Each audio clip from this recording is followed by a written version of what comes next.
Alô galera, Vasco Análise aqui, Marcelo falando. Segundo vídeo de hoje, eu disse que vou falar sobre o balanço patrimonial apresentado ontem pelo Pedrinho e seu staff, mas não posso furtar-me a tecer comentários, opiniões ou opinião sobre a carta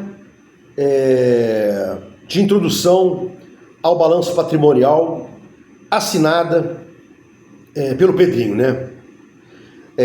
Inicialmente, eu não estou aqui para falar fofo. Nunca tive aqui para falar fofo, né? Não tenho nada do Vasco, não ganho nada do Vasco. Sou só vascaíno, igual você que está aí, né? Então, o meu intuito sempre foi abrir os olhos, né, dos meus inscritos ou de alguém que pelo algoritmo apareça aqui e goste do meu trabalho e continue assistindo, inscrito ou não. Bom, seguindo aqui, o Pedrinho, logo no começo da carta, da missiva, né, ele fala assim, ó, a passagem da 777 deixou marcas profundas. Vou fazer aqui um paralelo, né? Quem comete um crime é réu, mais de uma pessoa corréu e, tendo alguma ligação com o crime, né, não diretamente, a gente chama de partícipe. Não estou chamando aqui o Pedrinho de corréu, nem de réu, obviamente, e nem de partícipe. Mas esse paralelo serve para dizer o seguinte: é uma baixaria escrever isso, porque parece que ele não teve chances, possibilidade de mudar a história. O Salgado, a Mais Vasco, os Roxos, desde 2020 trabalharam para virar SAF em 2022 com o capital da 777. E a Sempre Vasco, dos Amarelos, do Pedrinho, do Brant, do Edmundo e do Felipe, tiveram 5 anos, né? Bota aí, perdão, 2 anos, de 2020 a 2022, né? Estão há 5 anos de mãos dadas com o Salgado. Tiveram 2 anos para impugnar isso aí, né? Para quem não lembra, para quem não sabe, eu vou contar aqui. A 777 chegou, disse que queria fazer a compra do Vasco, compra do futebol do Vasco. O Vasco é associativo, se transformou em SAF e vendeu diretamente para a 777, né? E nesse ínterim, contratos foram assinados e contratos foram colocados para que as partes pudessem verificar, ou melhor, o Vasco associativo pudesse verificar se seria uma boa venda, né? E aí os contratos foram entregues tanto aos Roxos, que seria a parte que representava o CRVG à época, Salgado presidente, Osório primeiro vice, Duque Estrada advogado, né? E outros, e a chapa amarela que estava lá, que poderia, situação / oposição, impugnar. Olha, eu estou aqui, não vai dar certo. E, inclusive, um dos cabeças da Sempre Vasco, o Júlio Brandt, leu os contratos, junto com o Orlando e junto com o outro que deu branco aqui, né? Tiveram acesso a esses contratos.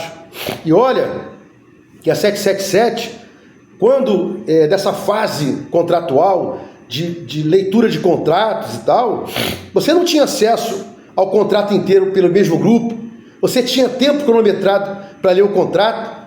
Então, se fossem pessoas sérias, amarelos inclusive, não aceitariam fazer isso, né? E estou me lixando para quem entra aqui e diga, mas o Vasco ia falir e tal. Não ia, fique com a sua opinião, que eu tenho a minha, né? Não vou mudar nunca, e também não quero mudar a sua, tá? Mas não vem aqui encher um saco disso aí, né? Júlio Brandt, um dos cabeças da Sempre Vasco, Pedrinho, poderiam ter impugnado isso aí, judicialmente. Pedrinho não tem QI para isso, mas o Júlio Brandt era decantado como um grande empresário, né? E tal, CEO de algumas empresas, né? Podia ter embargado a venda pelo associativo ou a compra pela 777 judicialmente. Olha, não lemos os contratos, não tem garantias. O contrato não tinha garantia, porra. Como é que você, Pedrinho, diz lá na frente, olha, nós entramos com uma ação porque não tinha garantias contratuais. E a 777 falou que se na data do aporte não houvesse o aporte, você poderia retomar o Vasco por R$1.000. Porra, lá atrás, a obrigação de verificar se tinha ou não garantia contratual era um de vocês também, né? Então não me vinha com essa palhaçada, com essa situação aí para bobalhão ver, né?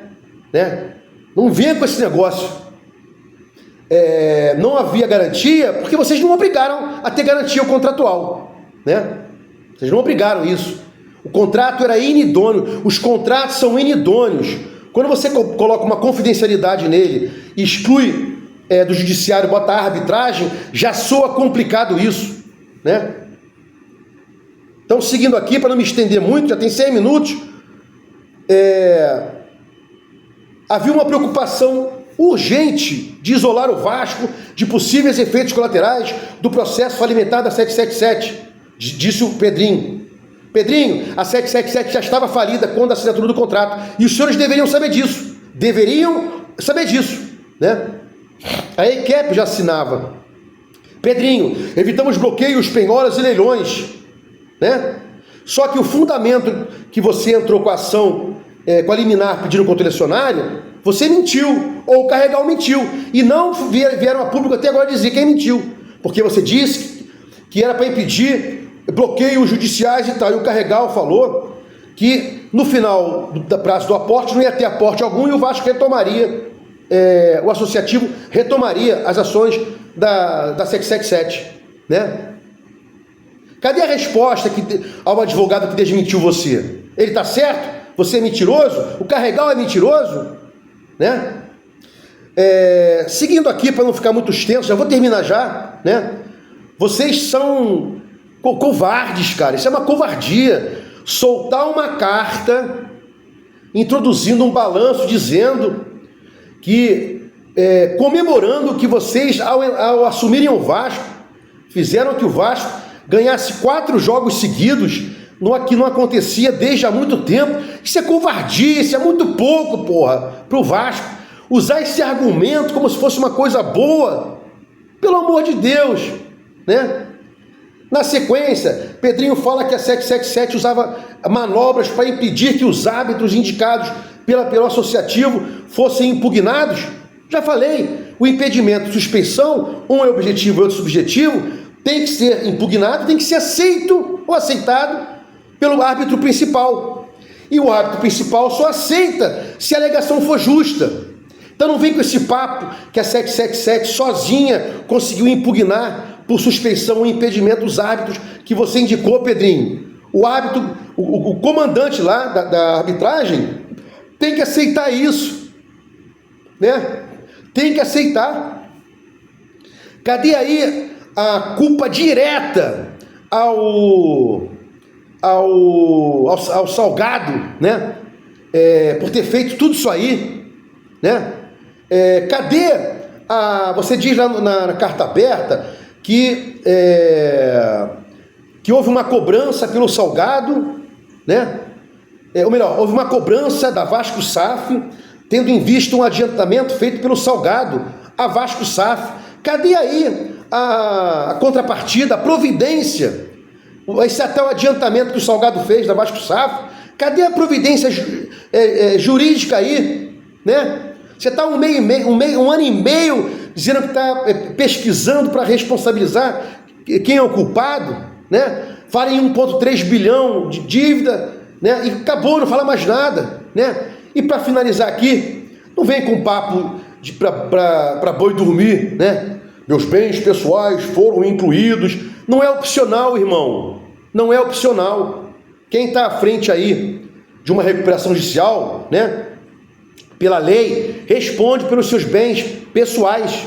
Então não vem com essa história como se você fosse um santo, né? Então, para fechar aqui, né? Eram 5 caras juntos, né? 5 não, 4. Pedrinho, Felipe, Brant e Edmundo, né?